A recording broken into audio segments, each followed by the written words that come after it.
Bonsoir. En ce jour, samedi 14 février 2026, je vous souhaite la bienvenue dans l'église des révélations. Vous qui êtes le peuple de Dieu, je vois que vous venez prendre connaissance du véritable évangile. Les nouvelles révélations que le Père éternel nous donne chaque jour dans cette année 2026. Comme je vous le dis, à chaque fois je me réjouis. C'est pour cela que je vous salue au nom de notre Père éternel. Et je vous salue au nom de notre Seigneur Emmanuel,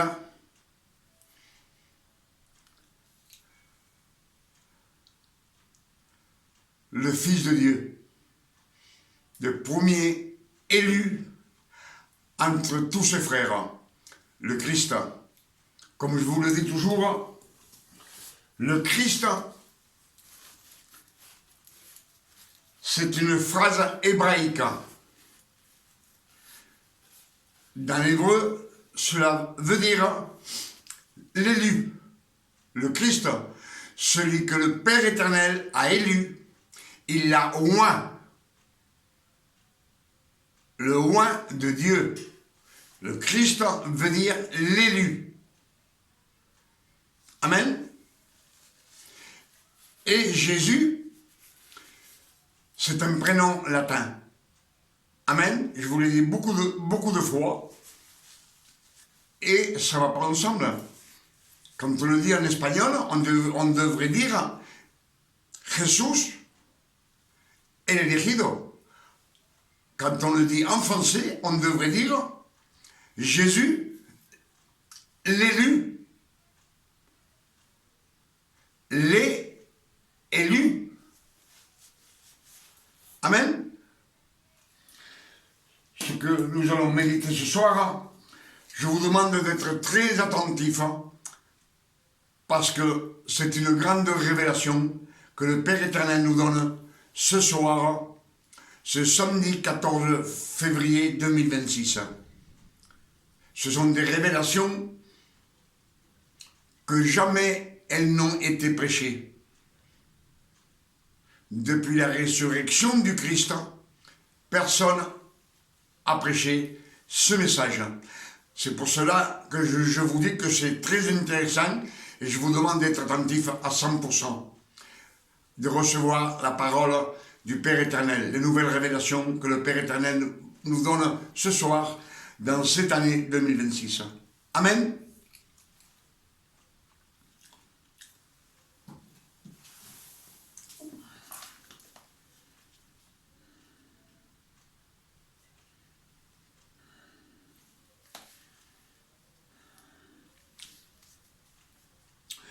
Ce soir, ce que nous allons méditer,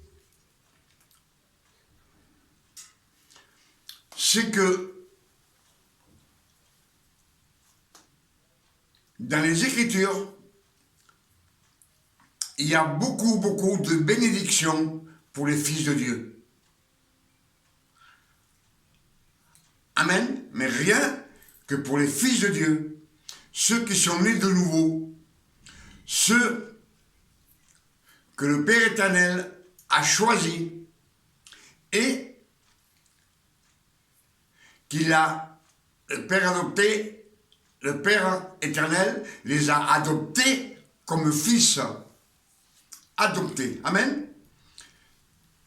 C'est pour cela que c'est dans la grâce, le don non mérité que le Père éternel, le don de grâce non mérité que le Père éternel nous donne par la satisfaction qu'il a du Christ sur la croix. Alors soyez attentifs, s'il vous plaît. Romains 6, verset 3, nous dit « Ignorez-vous que nous tout ce qui a... Je bégaye. Ignorez-vous que nous tous qui avons été baptisés en Christ, c'est dans sa mort que nous avons été baptisés. On a été baptisés par le baptême dans sa mort, pas dans une rivière. Non, le Christ, il s'est baptisé dans le Jourdain. Dans le Jourdain, il s'est baptisé par Jean le Baptiste. Amen. Pour cela, Romains 6, verset 3 nous dit, comme le Christ est ressuscité par la gloire du Père éternel, c'est le Père éternel qui l'a ressuscité. C'est pas lui tout seul qui est ressuscité, le Christ. Amen. C'est le Père éternel qui l'a ressuscité. Il nous a fait à nous aussi revivre. Il nous a fait aussi à nous revivre, renaître. Amen. Alors s'il nous a fait revivre, c'est parce que nous étions morts spirituellement. Amen. Nous étions morts spirituellement et il nous a fait revivre avec Christ. Amen. Dieu nous a donné le don de grâce non mérité, une faveur que Dieu nous fait par le sacrifice que le Christ a accompli sur la croix du Calvaire. Amen. C'est ce que nous disons Ephésiens 2, verset 6, qui nous dit « Vous étiez morts par vos offenses. »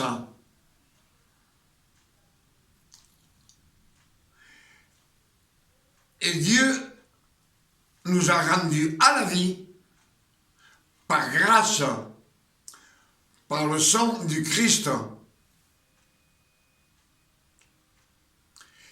Il nous a fait ressusciter ensemble avec le Christ. Et ensemble, il nous a assis dans les cieux célestes. Amen.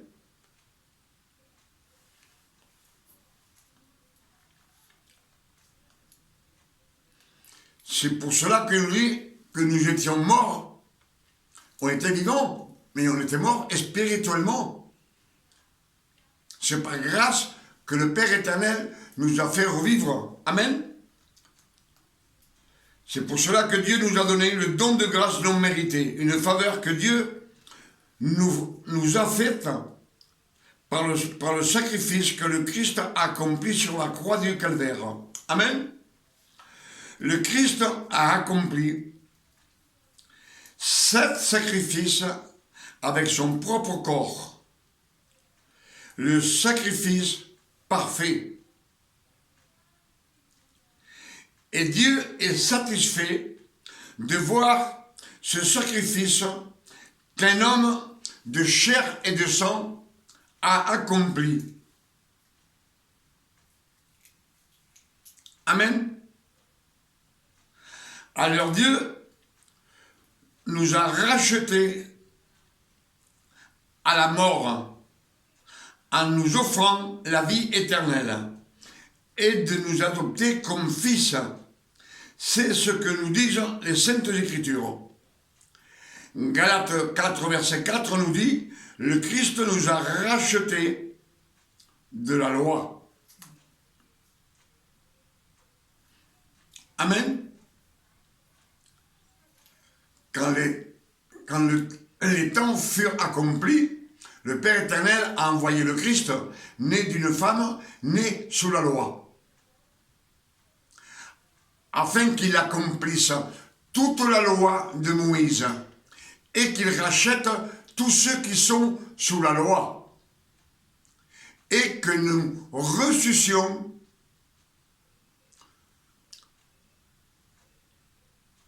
l'adoption de fils. C'est pour cela que je vous dis, si on est fils, on n'est plus ouvrier, on n'est plus serviteur, On n'est plus disciple, on est fils de Dieu. Ça, c'est la grâce que le Père éternel nous donne. Amen.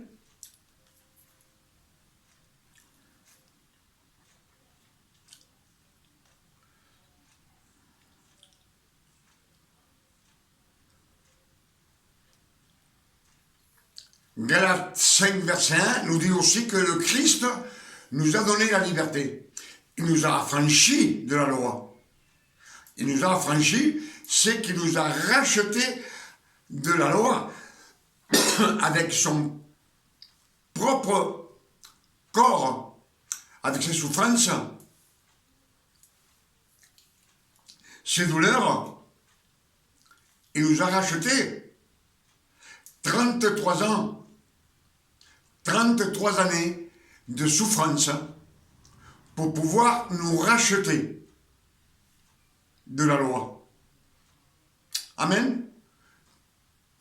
Tout cela, c'est parce que le monde entier de nos jours, on vit sous la loi. Dans toutes les nations du monde, elles sont gouvernées par les 10 commandements. Amen. Même les pays incrédules, ils sont gouvernés par les 10 commandements. Tu ne tueras point, tu ne voleras point, tu ne commettras point de faux témoignages, tu ne commettras pas d'adultère, on sait que c'est mal. Amen. Aucun ivrogne n'héritera le royaume des cieux.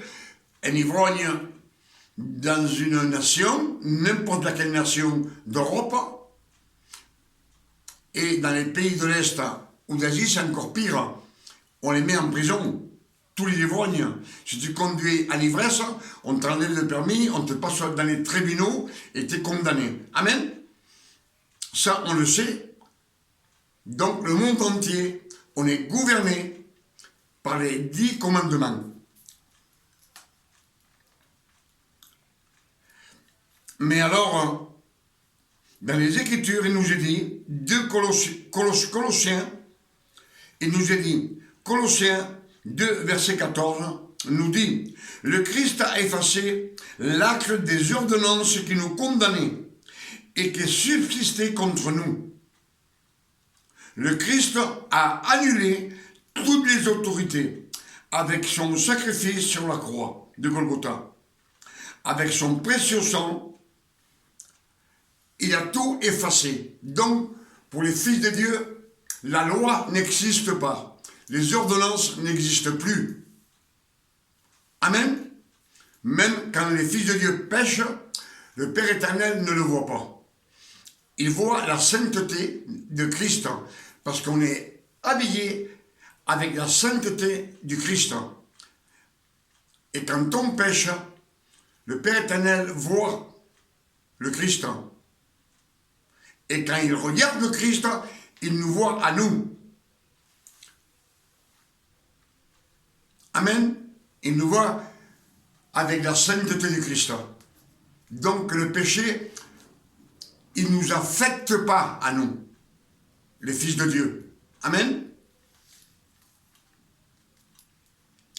C'est pour cela qu'il nous dit qu'il a annulé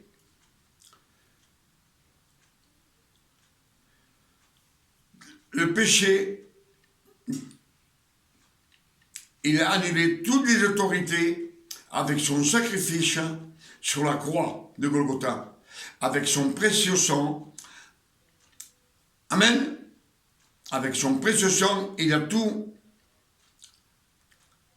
effacé, les actes des ordonnances qui nous condamnaient et qui subsistaient contre nous. Le Christ a annulé toutes les autorités avec son sacrifice sur la croix de Golgotha. Il a tout effacé avec son sang précieux. Amen. Donc pour nous, le péché ne nous affecte pas. Le péché à nous, aux fils de Dieu, il ne nous affecte pas. Pourquoi? Parce qu'on est couvert par le sang du Christ. Puisque pour les fils de Dieu, le péché a été annulé. Donc, nous sommes remplis de la sainteté du Christ, parce que nous ne sommes plus des serviteurs, ni des disciples, ni des ouvriers, nous sommes des fils de Dieu, par adoption. Amen.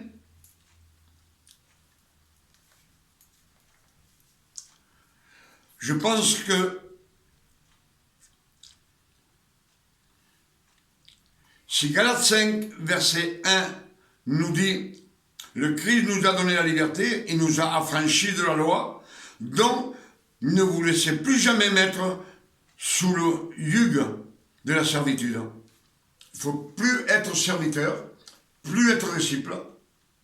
Il faut jeter la loi, sortir de la loi, car il nous a rachetés avec son sacrifice parfait. Amen.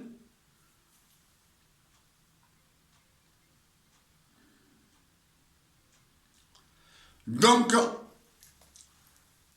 malgré toutes ces bénédictions que le Père promet pour ses fils dans le futur, au moment de la grâce, comme le Père Abraham, lui, il marchait sous la grâce du Père éternel, et quand il faisait des bêtises, Dieu n'en tenait pas compte. On sait qu'Abraham a menti 2-3 fois. Dieu ne lui a jamais reproché rien du tout à Abraham. Il a pris sa servante pour épouse, d'où est né le fils du péché, Ismaël. Amen.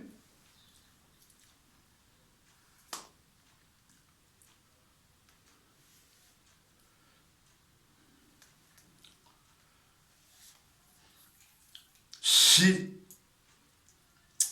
Colossiens 2, verset 14 nous dit « Le Christ a effacé l'acte des ordonnances qui nous condamnaient, donc elles n'existent plus, et qui subsistaient contre nous, c'est-à-dire qu'on les avait toujours.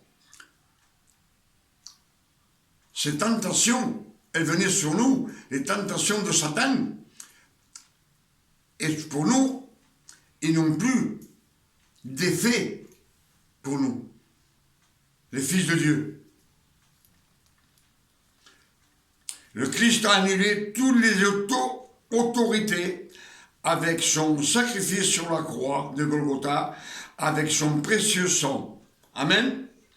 Donc, que pour nous, le péché ne nous affecte pas. C'est fini.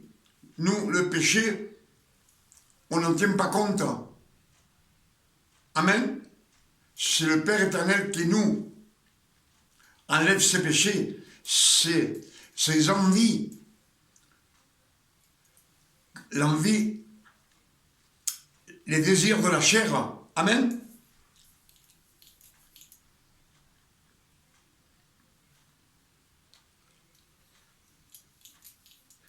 Puisque tout a été annulé. Donc nous sommes remplis de la sainteté du Christ. Parce que nous ne sommes plus des serviteurs, ni des disciples, ni des ouvriers. Nous sommes des fils de Dieu par adoption. Amen.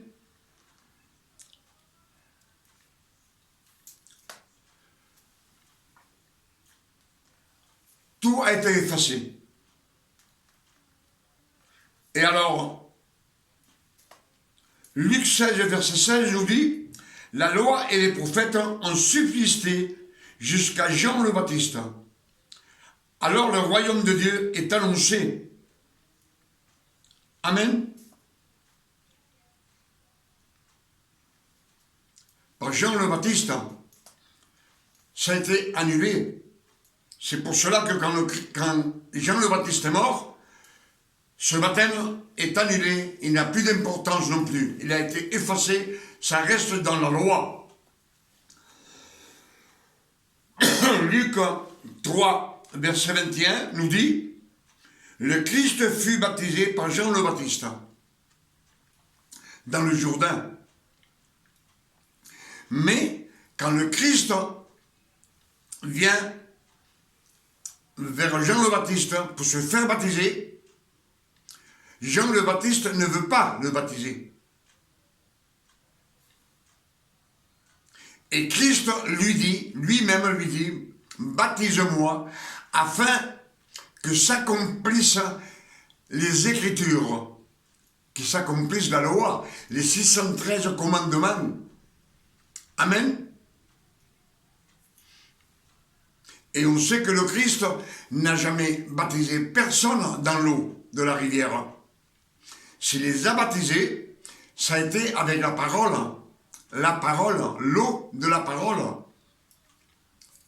Comme nous dit Jean 3, verset 15, le Christ dit à Nicodème, Nicodème, c'est un docteur de la loi, celui qui enseigne le peuple, c'est lui, le professeur. Et le Christ lui dit, si tu ne renais de l'eau et de l'esprit, tu ne rentreras pas au royaume de Dieu. Si tu ne renais de l'eau et de l'esprit, il ne dit pas, baptise-toi dans l'eau, dans la rivière, non. Amen.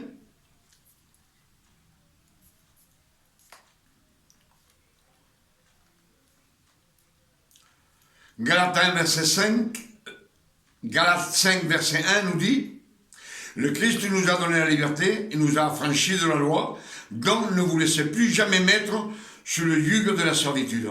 C'est de ne pas être un serviteur, ni un disciple, ni un ouvrier, on est fils de Dieu. Amen. Mais, dans Matthieu 7, verset 22, nous dit,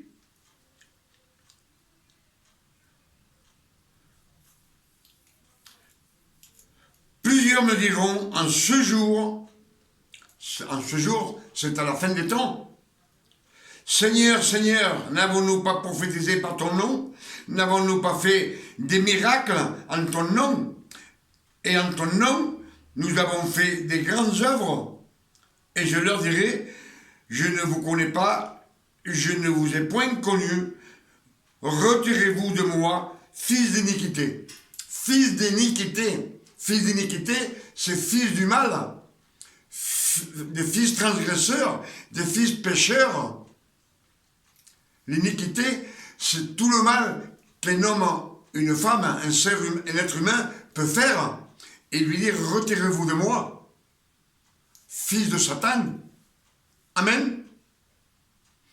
Donc on voit qu'ici, ça nous donne à réfléchir.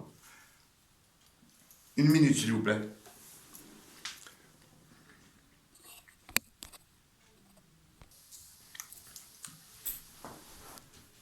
Une minute, c'est pareil. Hein. C'est toujours pareil. Hein.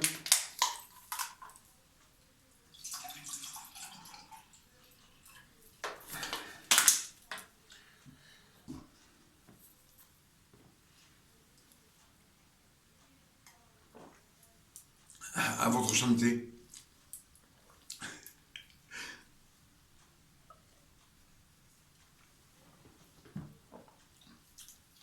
Donc, ce que nous dit Matthieu 7, verset 22,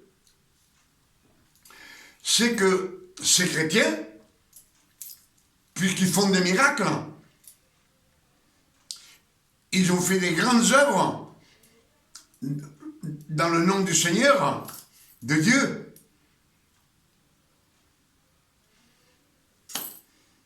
C'est ce qu'ils nous disent.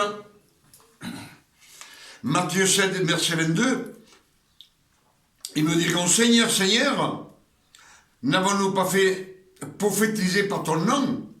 N'avons-nous pas fait des miracles en ton nom? Et en ton nom, nous avons fait de grandes œuvres. Et je leur dirai, je ne vous connais pas, je ne vous ai point connu, retirez-vous de moi, fils d'iniquité. Ce sont des chrétiens qui font des miracles. Ces chrétiens, ils participent à la Sainte Seine, le pain et le vin. il loue le Seigneur, il prêche, il glorifie le Seigneur. Amen. Alors, il y a quelque chose qui nous fait peur.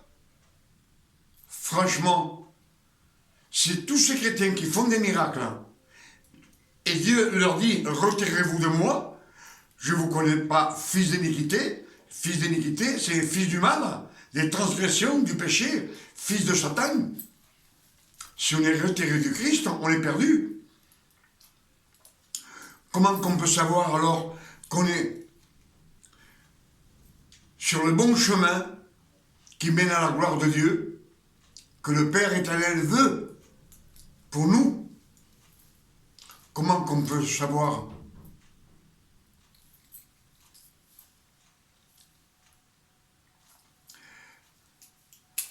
Moi, ce que tous les chrétiens qui sont dans une église, qui sont habitués à aller dans cette église, où 2-3 fois par semaine vont aux réunions, le dimanche ils vont au culte, participent à la Sainte Seine, le pain et le vin.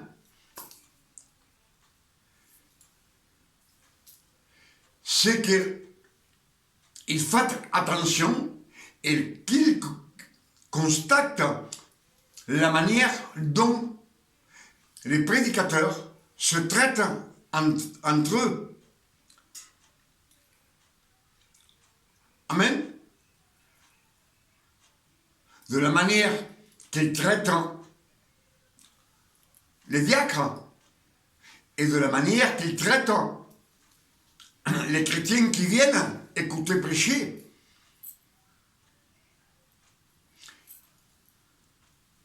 Amen.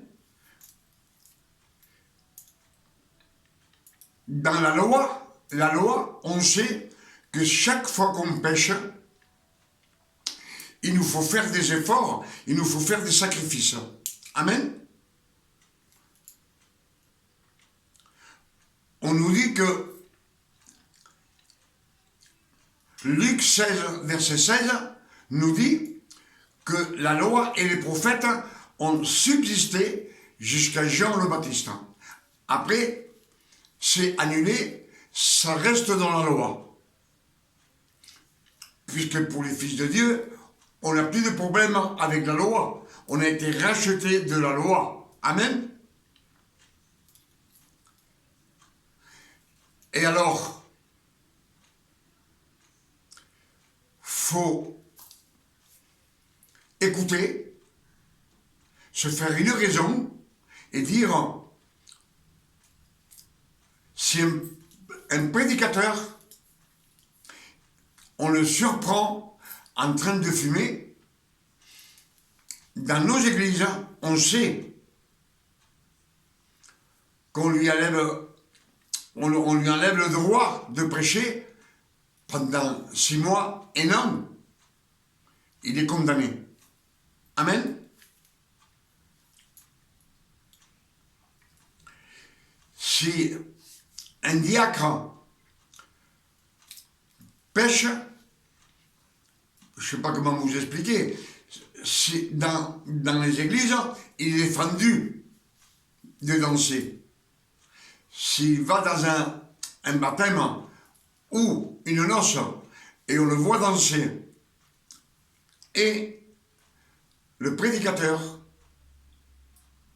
est au courant de ce qu'il a fait, donc il arrête, il est condamné à ne plus prendre la Sainte Seine pendant 1 mois, pendant 2 mois. C'est lui qui commande. Lui, il a cette autorité. Il se donne cette autorité lui-même. Amen. Et pour un chrétien, c'est pareil. Dès qu'il a fait un faux pas et qu'on le rapporte au prédicateur, le prédicateur le condamne. On lui enlève la Sainte Seine pendant 1 mois, 2 mois, comme lui, il décide. C'est lui qui prend cette autorité. Amen. Donc, on voit bien que ce prédicateur, c'est pas le bon berger, puisqu'il condamne. Il condamne le peuple. À la moindre transgression, il le condamne. Comme dans la loi. Lui, il est toujours dans la loi.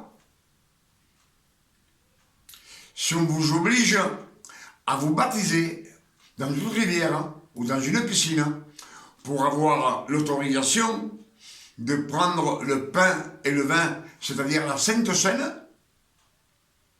c'est lui qui l'a décidé. C'est sa doctrine à lui. Amen. Il arrive au moment où un chrétien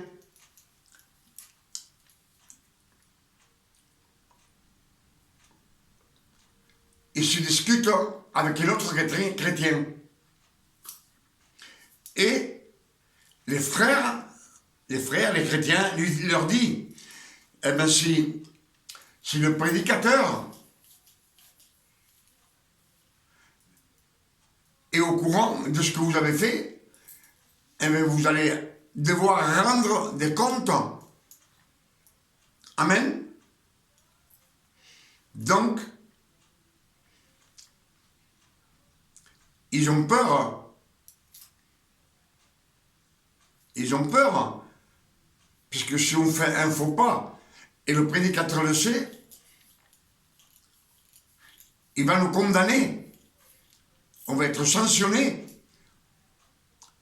On va nous retirer la Sainte Seine comme il veut, lui. Donc, les chrétiens ont peur. Ils ont peur de qui? Du prédicateur, pas de Dieu. Après, ils ont peur que ce soit rapporté au prédicateur. Donc, ce prédicateur, il condamne. Il condamne. La peur est dans cette église. La peur ne vient pas du Père éternel.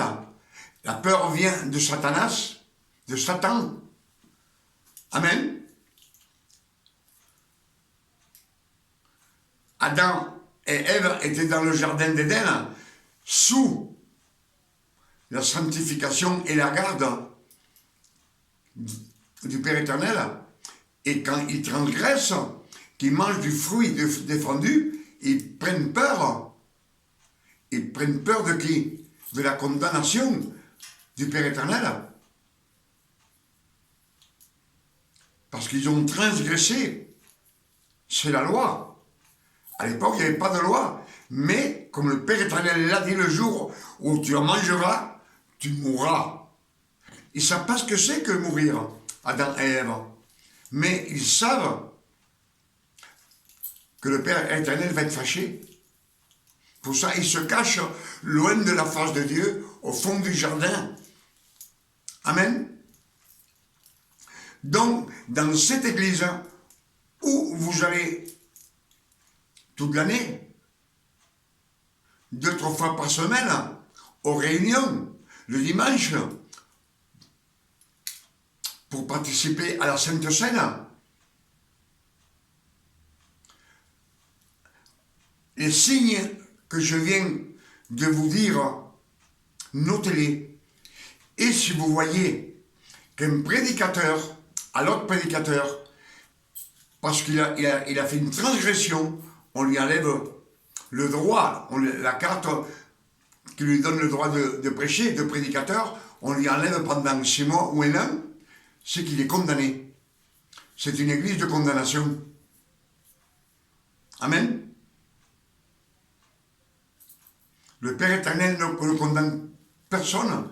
Les fils de Dieu, tels que Paul, ne le condamne pas non plus. Lui, quand il revient à Capernaum, il rencontre Pierre. Pierre,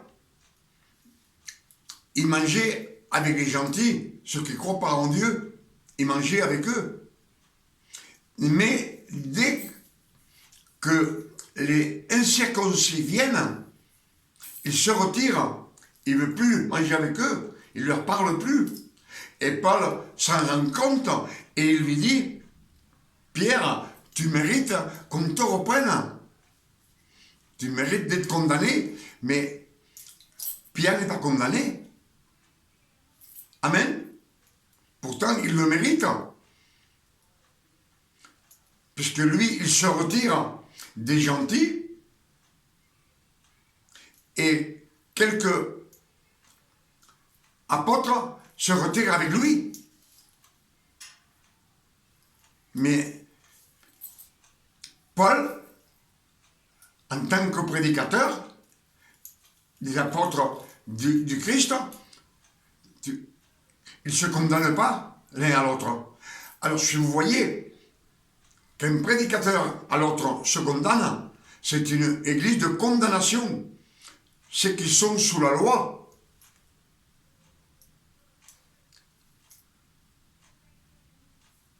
Si le diacre transgresse une loi, et on l'arrête, comme on dit, on l'arrête,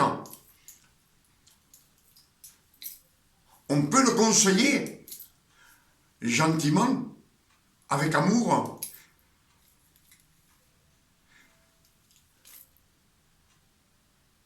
Être sincère, je ne sais pas comment vous expliquer, lui parler en disant ce que tu as fait c'est mal, et c'est tout. Il ne faudra plus que tu le refasses, et c'est tout, ça s'arrête là. Mais pas condamner ce diacre. Supposons qu'il a dansé dans une noce, et le prédicateur est venu la prendre, on lui a dit, il n'a pas le droit de le condamner. Et là, il n'est plus diacre pendant un temps. Et on lui enlève le droit de participer à la Sainte Seine, donc il est condamné aussi. Et même, comme je vous dis, les chrétiens qui sont dans la salle, s'ils pêchent aussi, si le prédicateur est au courant, il les condamne. Il leur enlève la Sainte Seine, de ne pas prendre la Sainte Seine pendant un mois ou 2 mois, ce qu'il veut. Lui, il prend cette autorité, c'est lui seul qui se donne cette autorité. Il est gonflé, l'orgueil, c'est-à-dire que lui, il est meilleur que toi. Lui, il ne commet pas d'erreur, mais quand il commet une erreur, il se la met dans la poche, et personne ne le sait. Et quand on le découvre, ben, il est condamné, comme le reste. Donc cette église, c'est une église de condamnation. Elle est sous la loi. Amen. C'est facile à comprendre. Et c'est quand vous faites quelque chose, vous avez peur que lui, le pasteur, soit au courant. Si vous avez peur de lui, mais pas de Dieu. Donc la peur est dans cette église. Amen. Le bon berger conduit ses brebis vers les bons pâturages. Les bons pâturages, c'est la parole de Dieu. Et quand on parle de la parole de Dieu, ce sont les révélations qui leur mènent dans les bons pâturages. Ce bon berger les garde, il les nourrit, il les protège. Il ne les condamne pas, au contraire, il ne leur donne pas des coups de bâton. Amen. Au contraire, et quand une brebis se perd, elle laisse, comme on nous dit, un berger qui a 100 brebis, il laisse les 99 pour aller chercher celle qui est perdue. Et je vois que dans les églises, ils font pas ça. Pourtant, le bon berger va la chercher, et quand il la trouve, elle te pense qu'il doit lui parler. Et il la prend, il la met sur ses épaules, plein de joie. Il ne lui demande rien, ni pourquoi tu as fait ceci, ni pourquoi tu as fait cela. Et il la ramène dans la sainteté de Dieu. Amen. Il la ramène dans les bons pâturages. Si elle s'est perdue, c'est parce qu'elle est partie dans le péché. On ne parle pas d'une chèvre, on parle d'une personne humaine. Personne humaine qui part de l'église, elle part. Que le pasteur aille la chercher avec des bonnes paroles, avec de l'amour, en s'humiliant, même s'il le faut, pour la rapporter à l'église. Mais cela, tous ces prédicateurs, ils condamnent. Ils condamnent. C'est une église de condamnation. Ils sont sous la loi. Ça va être un peu long, puisque je vais vous dire aussi une chose, que dans les églises qu'on baptise, dans l'eau ou dans une piscine, cela est religieux. C'est religieux. Luc 16, verset 16 nous dit que la loi et les prophètes ont fini avec Jean. Jean, c'est lui qui baptisait. C'est fini, on n'en parle plus. C'est pour demander quelque chose au Seigneur, faut rester sans manger 2 ou 3 jours. 2 ou 3 jours.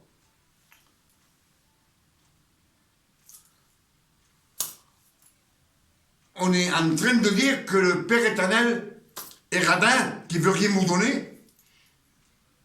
Amen. Il est radin. Ce Dieu-là, il est radin. Puisqu'il faut se mettre à genoux pour qu'il vous donne quelque chose. C'est dans la loi. Amen.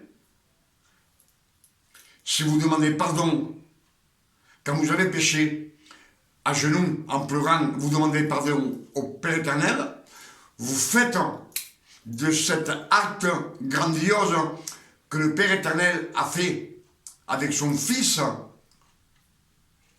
Emmanuel, notre Sauveur. C'est lui qui l'a mis sur la croix. Et le Christ lui-même, il s'est offert, il n'a pas dit une parole, afin de pouvoir nous racheter de la loi et nous donner la vie éternelle. Amen. Donc, dans la loi, ça se faisait. Pour demander pardon, il fallait faire des sacrifices. Il fallait acheter une bête, l'amener au sacrificateur, la lui donner. C'était des sacrifices. Amen. Donc, cette église est sous la loi. Et en plus, c'est comme sous la loi, c'est une église de condamnation. Elle se condamne, elle condamne toutes les personnes qui viennent dans cette église.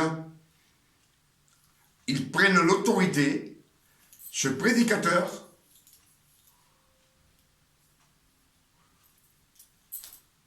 c'est il te condamne, un condamnateur. Et le Christ ne te dit pas de les condamner. Il te dit,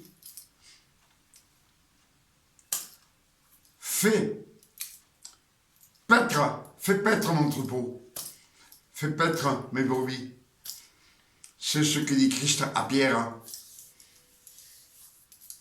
Donne-leur à manger en abondance sur les bons pâturages. Amen. Les bons pâturages, c'est les nouvelles révélations, celles que le Père éternel nous donne ce soir, dans cette soirée.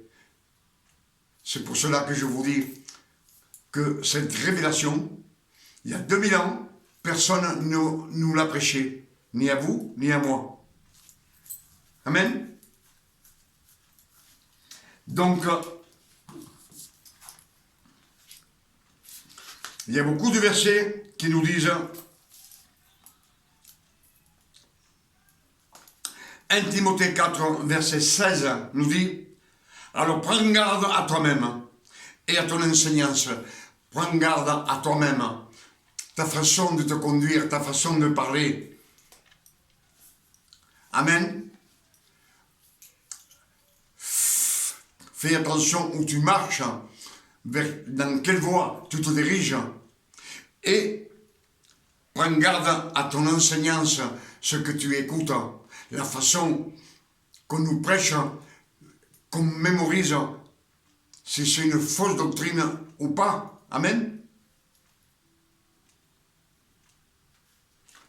Matthieu 6, verset 33 nous dit « Cherchez premièrement le royaume et la justice de Dieu, et toutes choses vous seront données par-dessus.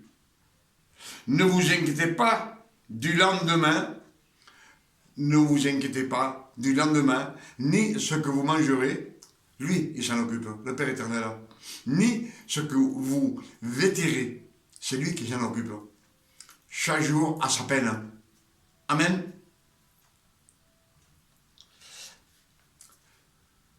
Vous savez que dans les registres mondiaux, en cherchant, nous disent qu'il y a 4000 dieux,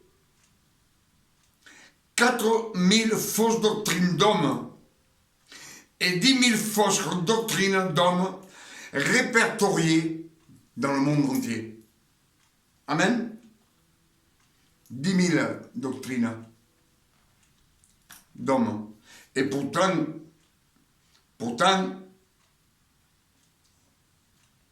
le Père éternel nous dit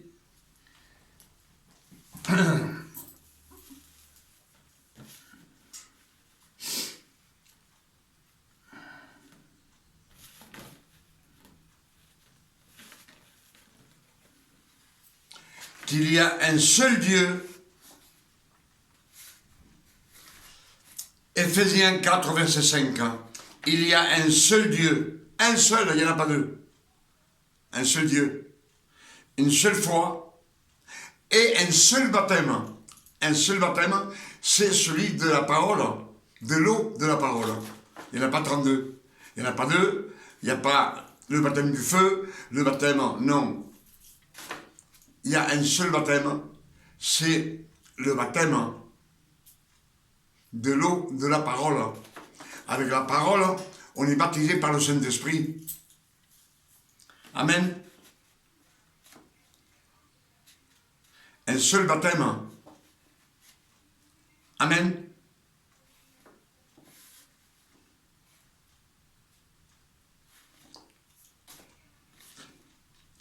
Colossiens 3, verset 2 nous dit « Cherchez les choses d'en haut, et non les choses qui sont sur la terre. Cherchez les choses d'en haut, où le Christ est assis auprès du Père. »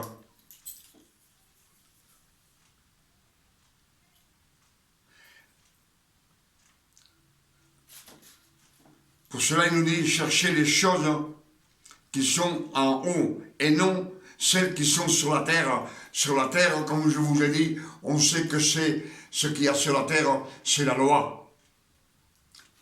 La loi. Et en plus le péché. Les transgressions. Les adultères. Les mensonges sont sur la terre. Alors cherchez les choses d'en haut. Où Christ est assis à la droite du Père éternel. Colossiens 3, verset 2. Amen.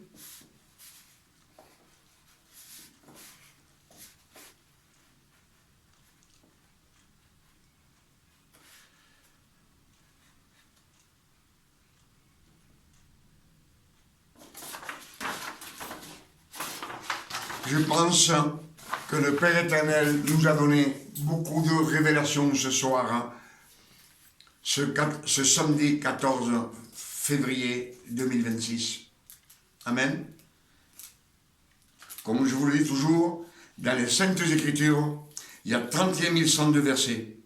Et ce sont 31 102 révélations qu'il y a sur les Saintes Écritures. Amen. Il y a 23 145 versets dans l'Ancien Testament et il y a 7 957 versets dans les Nouveaux Testaments. Amen. Il y a aussi 1189 chapitres. Et tout cela, ce sont des révélations cachées dans les Saintes Écritures. Les trésors cachés dans la Sainte Bible. C'est pour cela que le Père éternel nous dit des dizaines de fois, cherchez, cherchez, cherchez et vous trouverez. Amen. Demandez et vous recevrez. Cherchez et vous trouverez. Frappez et le vous ouvrira. Amen. Matthieu 7, verset 7. Car à tout celui qui demande, reçoit. Et tout celui qui cherche, il trouve. Et tout celui qui frappe, on lui ouvre. Et quand on lui ouvre, toutes les bénédictions, c'est pour ce Fils. Amen. Alors, si vous êtes dans une église où vous voyez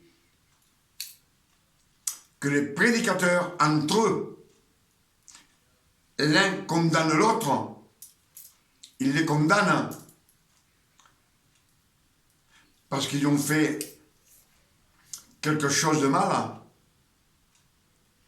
Vous voyez que les diacres, ils ont fait quelque chose de mal. Ils sont arrêtés, ils ne sont plus diacres pendant un temps, et on leur enlève la Sainte Seine, le pain et le vin. Ils n'ont pas le droit de le faire, mais ils le font quand même. Ils sont autoritaires. Si un chrétien, entre les chrétiens, vous faites quelque chose de mal, et vous voyez qu'ils vous disent, il faut que tu vas rendre des comptes si le prédicateur l'apprend, donc cette personne va avoir peur, mais peur pas de Dieu, du prédicateur. Dans cette église où vous vous trouvez, c'est une église où règne la condamnation, où règne la peur. Alors, moi je vous conseille de sortir et aller ailleurs. Ne restez pas une seule minute de plus. Si vous voyez tous ces signes, c'est que cette église marche très mal. C'est une fausse doctrine d'homme, avec autorité, avec condamnation. Amen. Pour toutes ces révélations, je dis au Père éternel, 1000 fois merci. Merci Père éternel, pour toutes ces révélations que tu nous as données ce soir, ce samedi 14 février 2026. Je dis toujours merci parce que je suis reconnaissant au Père éternel de tout ce qu'il me donne. Amen. Que le nom du Père éternel soit loué, glorifié et sanctifié sur la terre comme au ciel. Et comme je vous le dis, c'est à vous de glorifier le Père.